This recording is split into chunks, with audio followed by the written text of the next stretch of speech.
Hi, everyone, and welcome to episode 29 now of The Bottom Line. As always, I'm joined by my co-host Syed, and we have a very special episode again for you guys this week.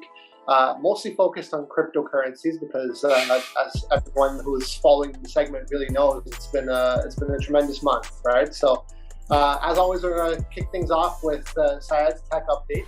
And then we're going to dive into the world of cryptocurrencies. So we're going to start off talking about Cardano's Alonzo upgrade and smart contracts are expected, I believe, in September. Right. Ripple's ongoing SEC lawsuit and what that could mean for its price action. Solana and Luna, both of which have either broken their previous all-time highs or are getting very close to doing so. So some exciting action going on with those alts.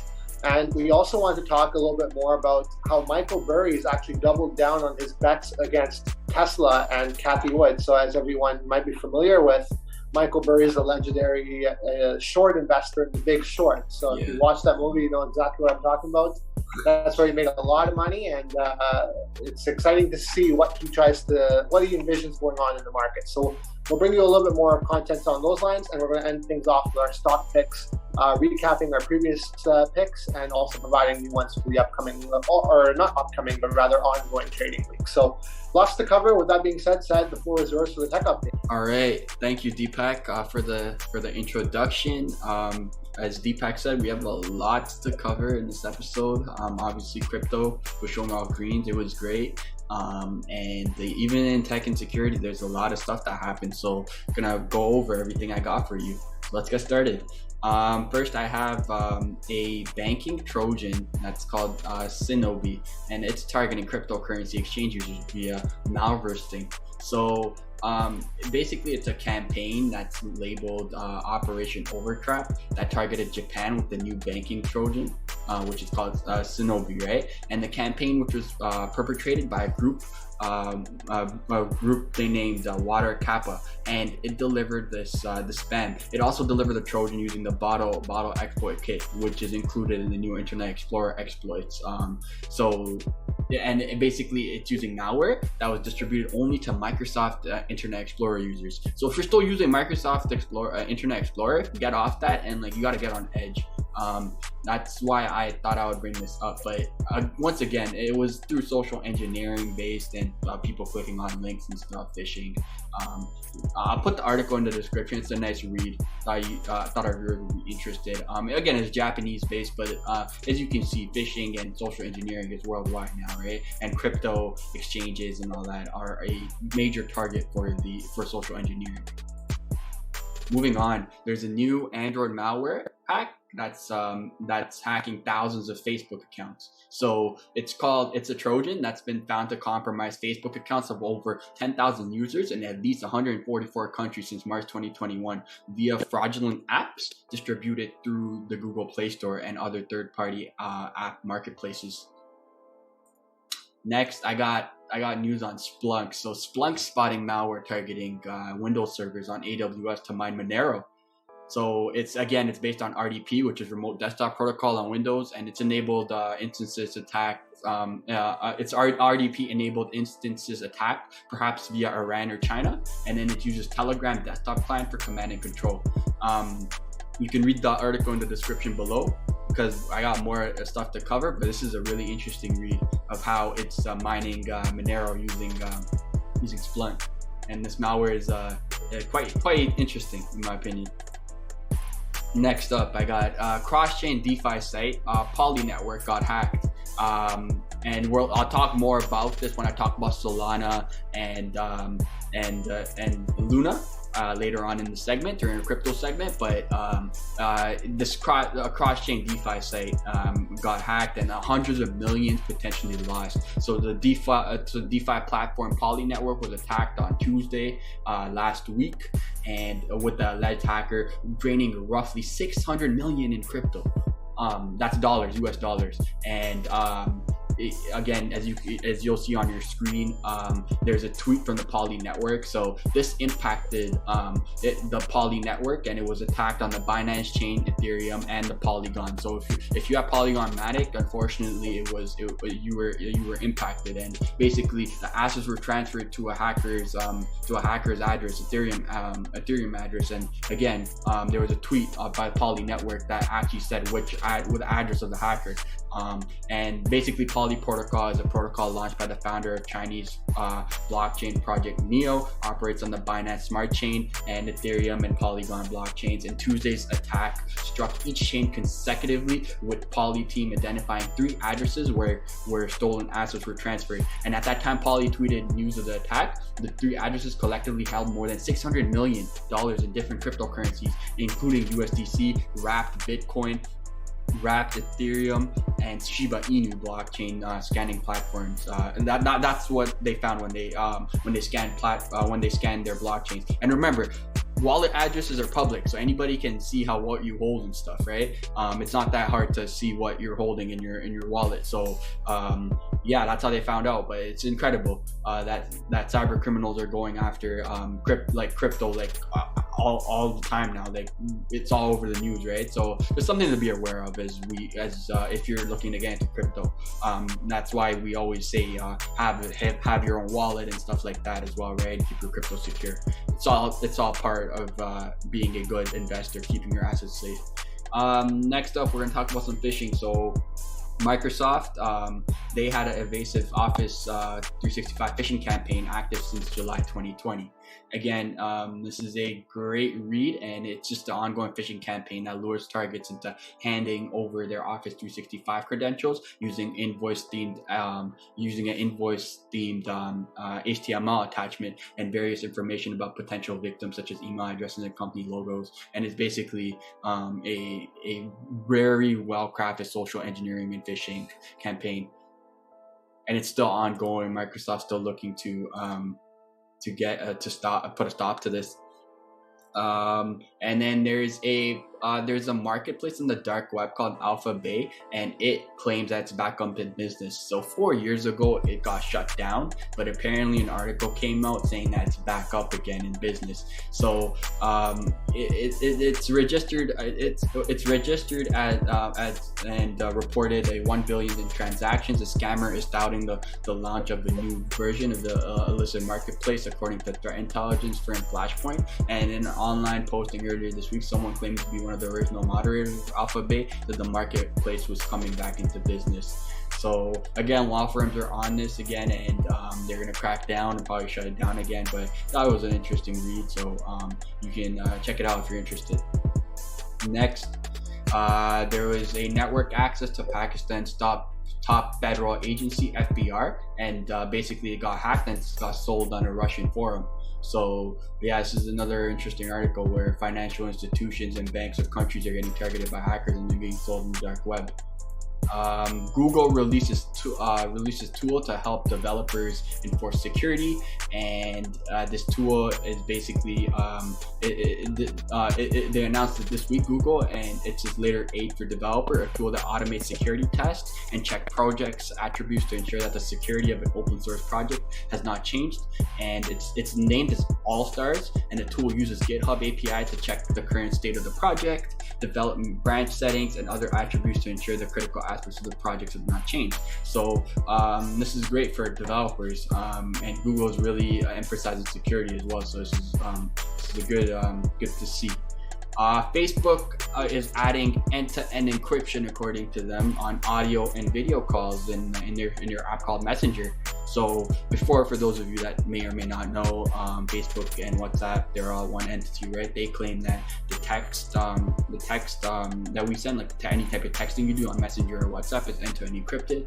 But I'm not sure many of our viewers knew that any type of video call you do on WhatsApp or Messenger wasn't end-to-end encrypted. So Facebook could see any type of conversation you're having, whether it's in group or like two people. But now they announced that it is end-to-end encrypted now. It's going to be end-to-end encrypted. They're going to add it very soon. So Yeah, this is great news for privacy, I guess. But again, there's always rumors out there regarding Facebook, right, and their privacy things. So I'm sure there'll be more criticism here as well. A London court orders Binance to trace cryptocurrency hackers. So again, we see Binance and the UK and the EU having conflict. Once again, I'll put the article in the description. You can check it out. And then there's another hacker that's mining crypto. So this time now the threat actors are using a Docker image, a malicious one, to mine Monero. And basically the Docker hub contained crypto miners, and it was recently uncovered that this crypto mining scheme used malicious Docker images to hijack organizations' computing resources to mine cryptocurrency, according to the cybersecurity firm Aqua Security. Again, like it's happening everywhere with every single blockchain, and like I feel like this is the beginning. This is more to come in the future. Back to Microsoft. So Windows 365 exposes a Microsoft Azure credential in plain text. And again, this was because a security researchers had figured out a way to dump a user's unencrypted plain text Microsoft Azure credential from Microsoft's new 365 cloud PC service using Mimikatz. So for those of you that don't know, Mimikatz is an open source cybersecurity project that allows researchers to test various credential stealing and impersonation vulnerabilities. So this was discovered, and Microsoft will be on their toes on this one and looking to fix this, because it's really bad being able to see passwords in plain text on Azure. So and then continuing with Microsoft here, they confirmed another Windows Print Spooler bug, and that they're offering a workaround. So we talked about Print Spooler a few episodes back, and this was just another 0-day vulnerability that added on to that. Like once again, you can read the article in the description below for more information. And Microsoft will be releasing a patch very soon, so nothing really to worry about, but just for awareness purposes, I felt like our viewers should know about this. There's a new InfoStealer malware spread via Russian underground forum to attack Windows. It's called Thicker. So if you're interested in that, you can read that out. Once again, malware as a service is back at it. And then there's the automotive company Ford. They had a bug exposing customer and employee records from internal systems. And just today, so actually last night, so August 15, 2021, T-Mobile reported that they had a customer data breach that reportedly involved 100 million people. And then moving on to Tesla. There's a problem with their Autopilot system after they reported 11 crashes with stopped emergency vehicles.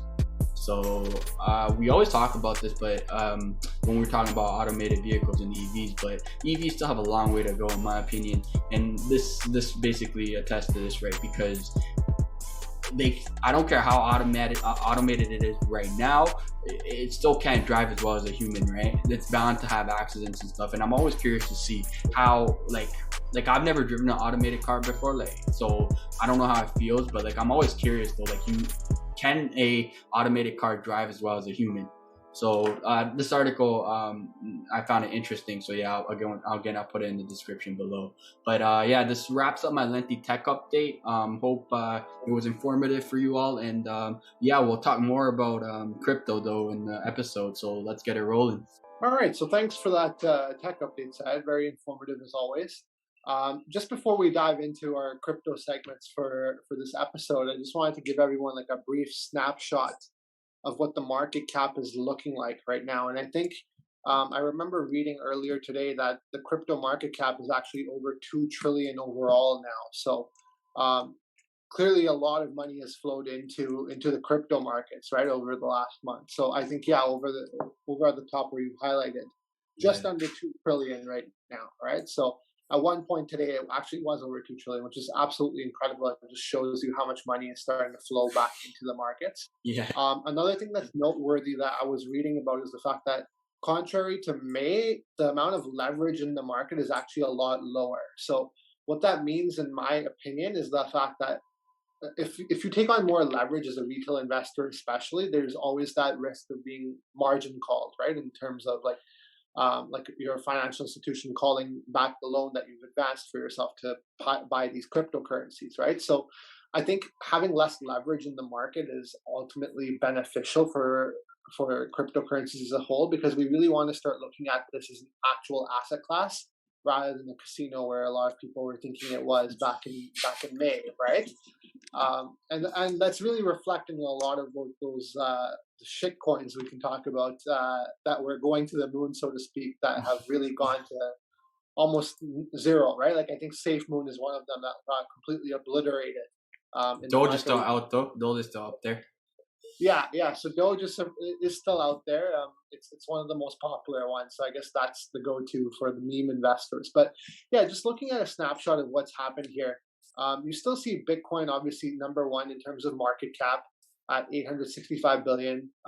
One thing to note, I think here is Ethereum's market cap as a percentage of Bitcoin. I think it's slowly starting to gain on Bitcoin. And a lot of people are speculating eventually it will flip Bitcoin's overall market cap. So whether that happens in this bull market or a next market cycle for crypto remains to be seen. But that's something to keep your eye on. Right now, we also see Binance Coin back in third position, but really, Cardano had a significant rally, which actually sent it up to third place for quite some time. So it's still fairly close in terms of market caps. With Binance Coin only being about 4 billion more right now. So I'm pretty sure Cardano will probably end up being number 3, at least, if not over the next few weeks to a month. I think by the end of the year for sure. Yeah. The other one, and we're going to talk about Cardano as well, but we're also going to talk about Ripple. And Ripple is actually 6th place. And you see over the last 7 days, there's been a significant rally, almost 44%. So similar to Cardano, which is almost at 40%. They both rallied north of 40%. Slight pullbacks today obviously sent that percentage down a little bit, but you can see like both of them are getting a lot more attention now. And then the other one that really jumps out to me on this list is Solana, which is completely obliterated its all-time high actually. So all the other cryptocurrencies haven't come near that, but Solana has. And Solana, if you look at the chart, was a little bit of a laggard before when the rally first resumed. It was a little bit slow, but it picked up dramatically. So it's making up for the lost time, so to speak, right? And then, yeah, like you just keep going down. Luna is another one we're going to talk about. It's up 57%, right? So really, again, like when we say you don't want to go too risky in the cryptocurrency market, I'd say probably look at the top 20 to 25 coins. And really that will probably guide you in the sense of what's legitimate projects, right? Because the legitimate products tend to get more funding, obviously, and more money inflowed into it, rather than these smaller market caps, which tend to be more of a gamble than anything else, right? So, again, when you're investing and you're not sure of like where to start, because there's obviously a lot of cryptocurrencies, just take a look at the overall market caps. Obviously, the larger the market cap, the more safe the investment is. I use safe very loosely because cryptocurrencies are very volatile in nature. But use that as a guide, and certainly if you want to have a short list, I would look at the top 20, 25, or even top 30 cryptocurrencies and revisit their white papers and see what their projects are about. And if it interests you, maybe like you can take a flyer on it if that's within your risk tolerance, right? So just use this as one of many tools when deciding where to put your money and where to invest, either short-term or long-term, depending on what you're going for. So just wanted to give that brief snapshot before we start our next segment. Syed, is there anything else you wanted to add? No, great point. And I totally agree with every single point you made there. Also, just to add on to like when you're researching about a crypto, also look at their community, right? You can read their white paper. You can check out Reddit forums about them. You can, and we talked about this before, but those are just some of the things that I do personally. And it usually helps me do my due diligence, because the term due diligence gets thrown around a lot, right? And to new investors, it might be like, how do I do my own due diligence? What is it that I have to do to find out more about a coin? So like you said, white paper, community, look at their community, look at their market cap. And yeah, those are the tools that you should do. You should use in order to research a coin, and then understand the basics of how crypto works, right? How blockchain works and all that stuff. So we'll continue this crypto segment and talk about Ripple next. All right, so with a snapshot of the overall crypto market in mind now, let's just focus on a couple of cryptocurrencies that we just pointed out have seen more tremendous growth than the others. So the first of which is actually Ripple. So I actually want to reference an article from Bloomberg. Obviously, we'll provide the link to the article in the description to this video, but let's just give like a little bit more of a deeper dive into this article. So the article is titled, Ripple Labs can question former SEC official in suit over XRP. So let's just do a little bit of a synopsis here, just going through like the little preliminary part of the article, just so everyone gets up to speed on what the ongoing lawsuit is about, right? So Ripple Labs Inc. Can actually question a former Securities and Exchange Commission official about the agency's policy decisions as the company fights a lawsuit accusing it of misleading investors about its XRP cryptocurrency. So it's a very serious allegation that this is, obviously. So the SEC sued Ripple co-founder Christian Larson and CEO Bradley Garlinghouse in New York last year, saying that they had created a vacuum that allowed them to sell XRP into a market with limited information they chose to share. The agency alleges that the two men personally profited by about $600 million and ignored legal advice that the cryptocurrency could be considered an investment contract and therefore a security. It also accused them of selling the virtual tokens without registering them as official virtual tokens. Ripple countered that the SEC can't regulate XRP because as a virtual currency used in international and domestic transactions, it's a medium of exchange and not a security. Hence why the name is cryptocurrency, right? So Ripple had asked a U.S. magistrate judge to let it depose William H. Heinemann, the former director of the SEC's Division of Corporation Finance, seeking testimony on the process the agency uses to arrive at policy decisions. The aim was partly to determine whether a June 2018 speech Heinemann gave, saying that Bitcoin and Ether aren't securities, can be used to show that the Commission's adopted position and to develop evidence on whether market participants viewed XRP as a security. So basically, they're trying to take his speech, saying that they don't consider Bitcoin and Ether as securities, but rather mediums of exchanges, and adopt that same speech and say, yeah, Ripple serves the exact same purpose. So if you're not considering Bitcoin and Ether to be securities, XRP shouldn't be considered to be one either. The SEC actually ended up fighting the subpoena, saying the questioning would subject high-level government officials to depositions regarding every law, regulation, or policy they consulted on or spoke about, and that later underlay an enforcement action. It warned that would disrupt the functioning of government agencies by discouraging qualified people from public service, given the near certainty that their tenures would ensnare them in litigation. So effectively, their counter is that if you continue to take like a judge's speech, for example, in previous cases as your argument, then it's going to actually have a negative impact on the legal system, whereby judges and legal people in these high-ranking positions won't feel comfortable ruling any cases because they know that in the future it'll probably be used against them. So I think this is sort of the argument that was being used, right? So really right now, it's still an ongoing case.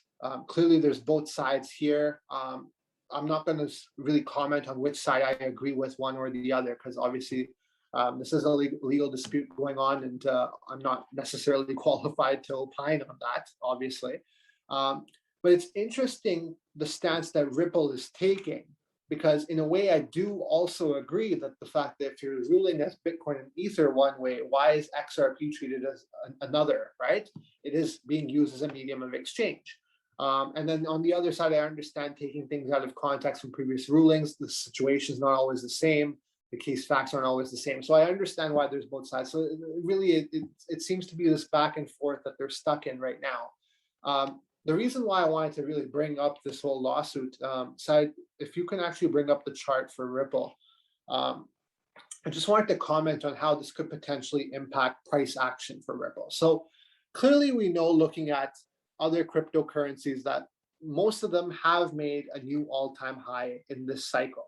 The previous cycle being in the 2017 to 2018 period, right? In 2018, Ripple actually had set an all-time high of, I believe it's about $3.20, right? You can see now in 2021's bull market run, it actually didn't even come near that all-time high, right? So there's a lot of conjecture going on in the market saying that Ripple is being held down because of this lawsuit. What they suspect, and obviously I'm not in any position to opine on this, but what they suspect is if we get away with the lawsuit and the lawsuit by the SEC gets dropped, whatever price suppression that Ripple has been facing over the last multiple years will be lifted, and it will have more of a parabolic move upwards into its all-time high, similar to the other cryptocurrencies. So this seems to now be one of those things that's more of a speculation than anything else. If the court does rule favorably in XRP, you could definitely see that being reflected in the price action. Now, the opportunity cost of this would be if they don't rule in their favor, then the price suppression will continue, and perhaps it would actually end up going the other way where it goes next to zero, right? And we've seen other cryptocurrencies have that same fate. So it's definitely something to keep an eye on. It's a more risky investment than other cryptocurrencies for that exact reason.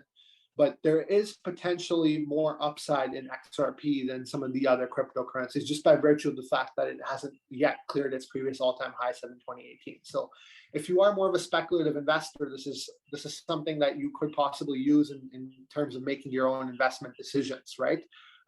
Again, our goal here is not to provide financial advice, it's just merely to share information. So I thought this is important information that we should share. Especially as we continue to resume, hopefully, in the tail end of 2021, this bull market that we saw in cryptocurrencies. So that's all I really wanted to comment about XRP. I know, Syed, you have more to add on Cardano. So if you don't have anything else to add on to what I said here, we can just move on to talking about ADA's new upgrades that are coming up. Yeah, for sure. Yeah, we'll definitely talk more about Ripple in the future for sure. Ripple's not going anywhere. I totally agree with you. But yeah, for the sake of the length of this episode, we'll move on to Cardano and talk about their upgrade coming. All right, so moving on, we'll talk about Cardano and their upgrade coming soon in September. So in a blog post that was announced on their Twitter page on Thursday, the input output HK. So before I move on, I wanted to tell you what the input output Hong Kong is. So they're basically a research and development company that's committed to using peer-to-peer innovations of blockchain to build accessible financial services for all.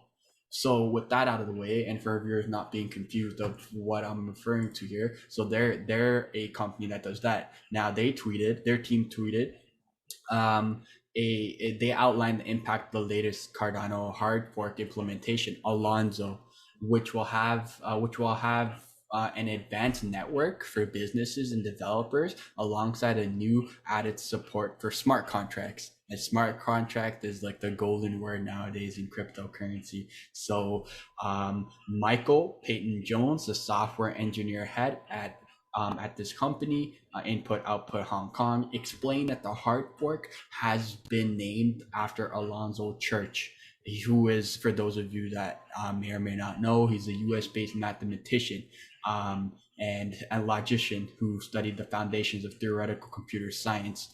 In the post titled "Smart Contracts, Here We Come," Jones wrote that Cardano network will utilize the hard fork combinator technology to implement Alonzo in its network. Jones added that they expect the network upgrade to bring support for smart contracts and digital agreements to Cardano within 4 months. Now, smart contracts mark the next phase in Cardano's evolution as a worldwide distributed ledger, right? When supporting everyday businesses, a blockchain must guarantee that individuals can move their funds and pay for products in a secure way. And this is why Ethereum has the edge right now over Cardano. But once smart contracts come in, I wouldn't be surprised if Cardano goes head to head with Ethereum, and I'm talking like in the future, not right now, but like maybe 2 years from now, a year and a half from now, we'll see. It's basically going to open up opportunities, right, for businesses and developers by allowing the creation of smart contracts and decentralized applications for decentralized finance, so DeFi. And basically following their March Mary upgrade, Cardano already moved closer to Ethereum by introducing the ability for users to create custom tokens, right? We talked about YaySwap and all those tokens before. So this turned Cardano into a multi-asset network that has the ability to support many sorts of cryptocurrencies.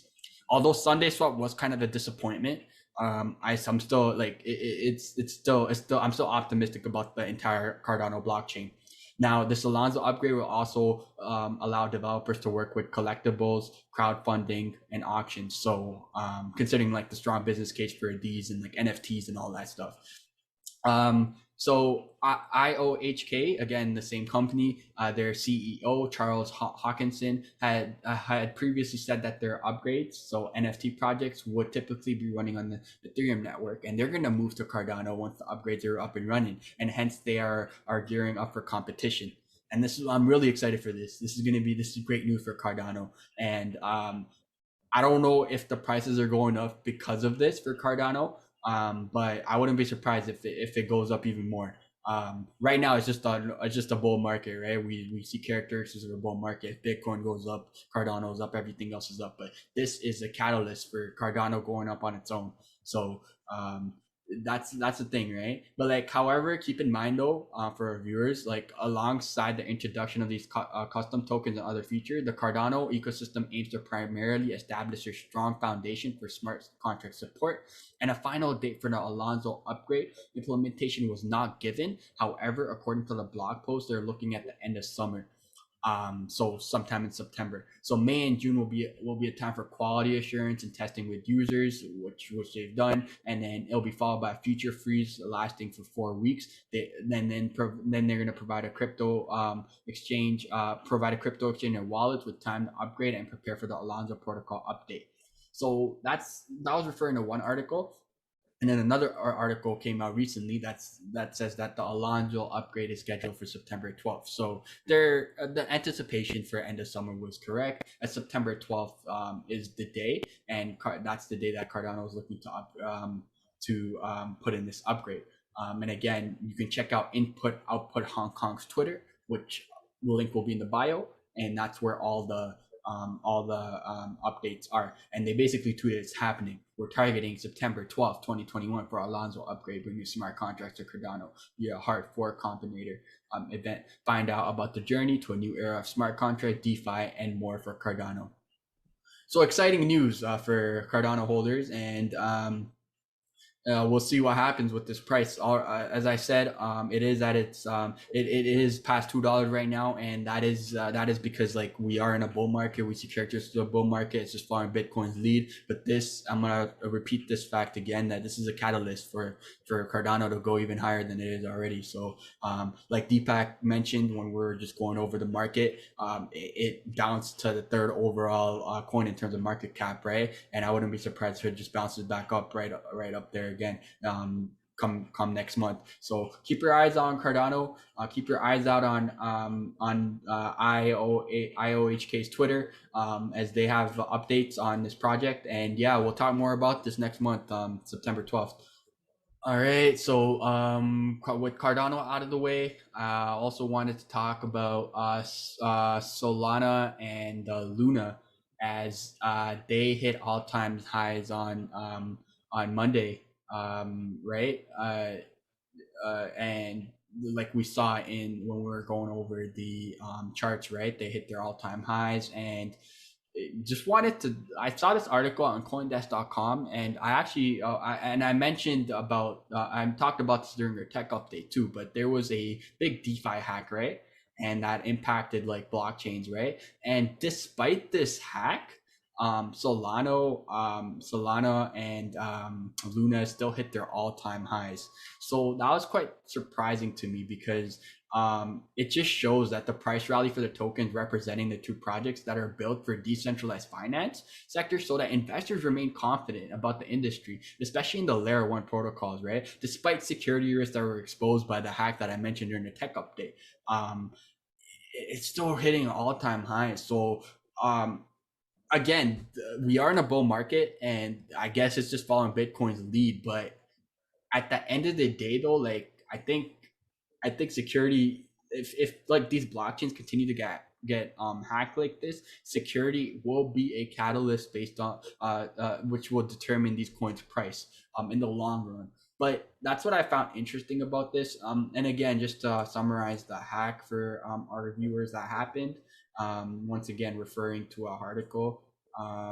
What basically happened was that it was the Poly network got hacked, right, and hundreds of millions were potentially lost.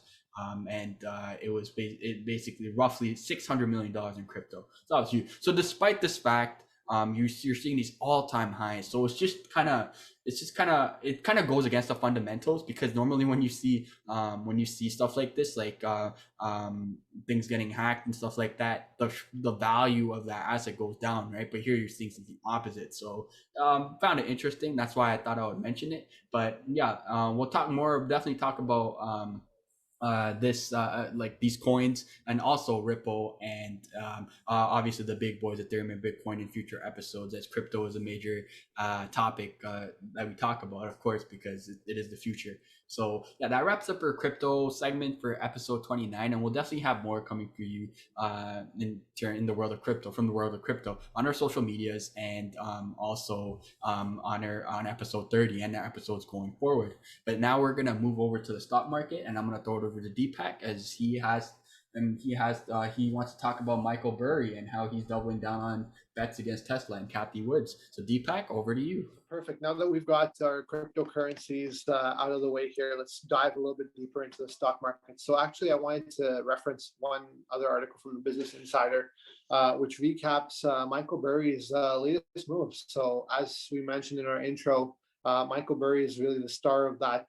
He didn't start it himself, but the story was predicated around Michael Burry's bet against the housing market in The Big Short, right? So he's gained a lot of, I'd say, popularity, fame, whatever word you want to use, from those decisions. And really, a lot of people look to him to see what his guideline is, basically, on the market where he feels like it's headed. So recently, actually, Michael Burry's ramped up his bet against Tesla. So he's been known to actually be against Tesla for quite some time now, but it seems like he's upped his bet.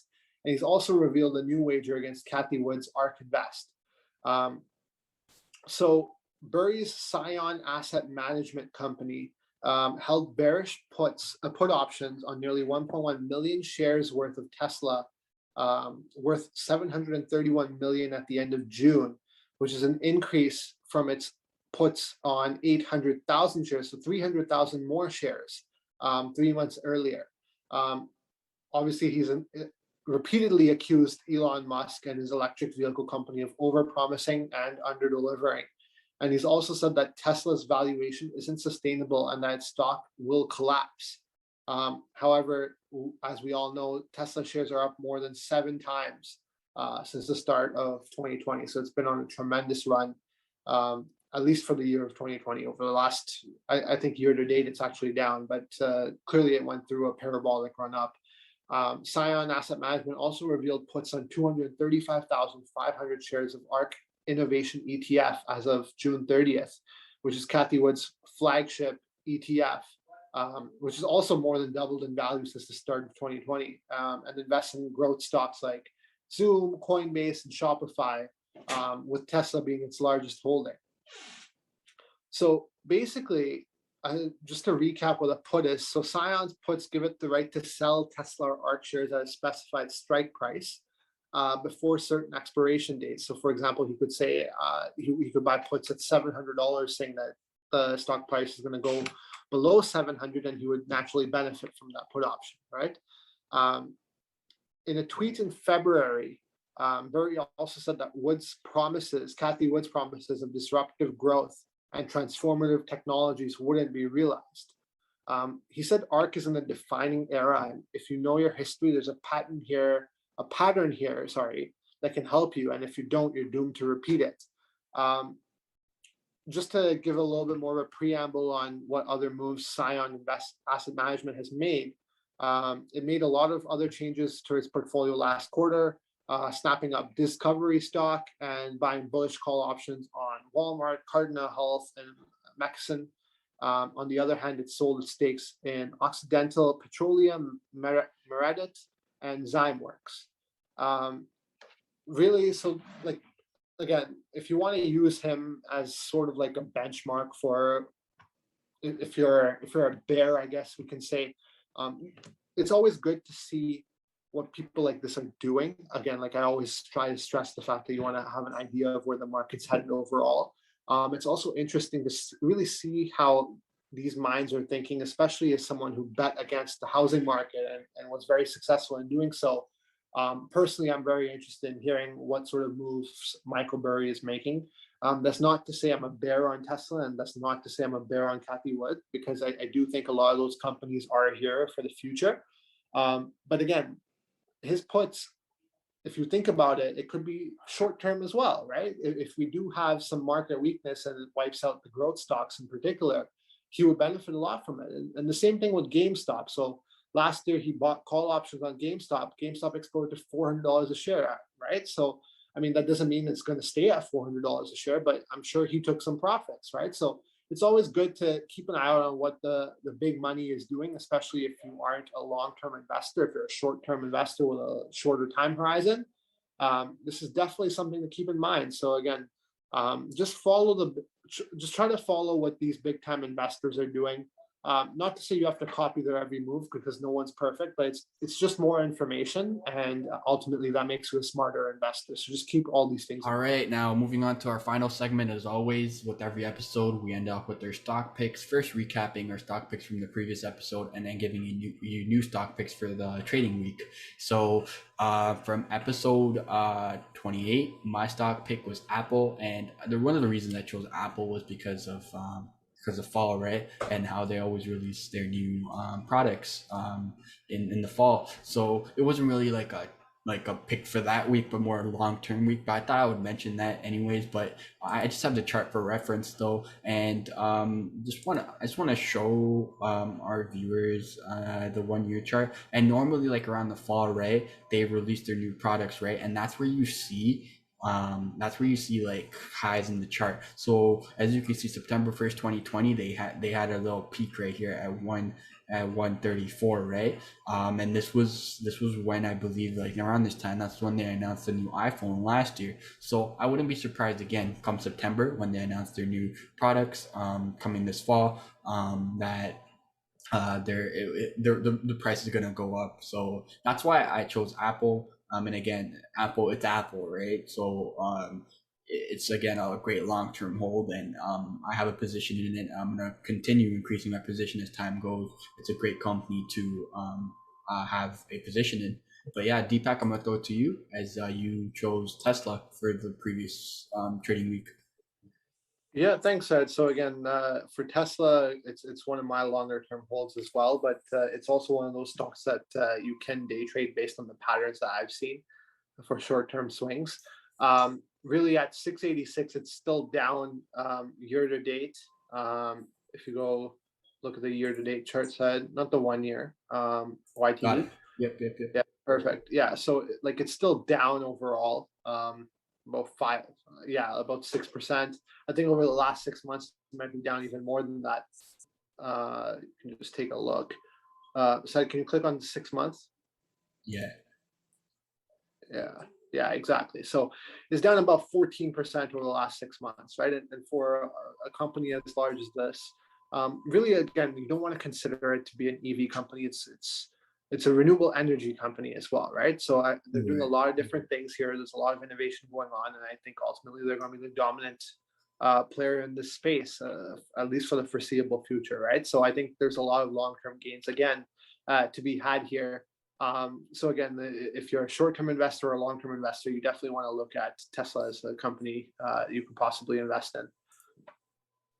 Moving on, I actually wanted to talk about Walmart quickly. So Walmart's, again, another staple of our economy, really, right? So it would be another long-term hold for most investors. But again, if you're looking at a short-term swing here again, I do think ahead of earnings season, given that consumer spending has continued to go up along with inflation, I think they will hopefully have a solid earnings report. And if they do, I think that'll be reflected in the stock price. So I know they report earnings. I believe it's this week. I don't know exactly which day. We can confirm that. Yeah. But again, like I would suspect that once earnings come out, hopefully they are stronger than anticipated, and that will be reflective in the stock price. And you can already see over the last month or two, it actually has gone up almost 7%. So it's starting to get priced in. Definitely keep an eye out on this one for sure. Yeah, and moving on for my stock pick, I stuck with the EV theme kind of. So Deepak had Tesla last week and out, but this one might surprise our viewers before. Like our viewers might typically like associate like Ford with like a truck, right? And like you're like a pickup truck. But for those of you that may or may not know, the company is making headlines, right? As it's joined the electric vehicle movement. Like it announced back in May, and I think we mentioned this back during our episodes in May that they